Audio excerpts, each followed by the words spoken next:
Kita beralih ke berita lainnya, Tribuners. AP2HI bersama komunitas penjaga laut Maluku dan nelayan bersihkan pantai di Tulehu.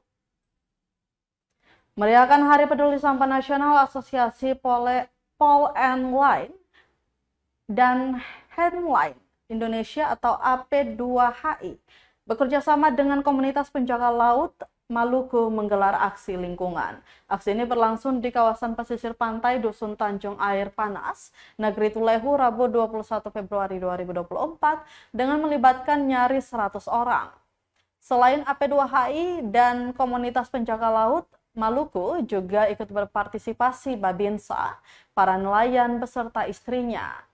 Ija Makatita, staf lapangan AP2HI mengaku gembira melihat antusias warga yang ikut membantu kurang dari 2 jam beraksi. Kurang lebih 1,8 ton sampah berhasil dipungut dari pesisir hingga permukaan laut.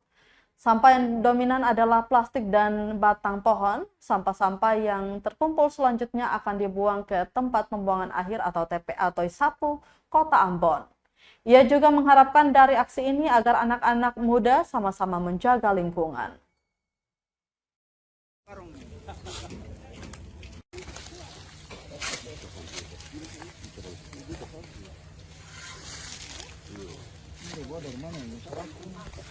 Download Tribun X sekarang, menghadirkan lokal menjadi Indonesia.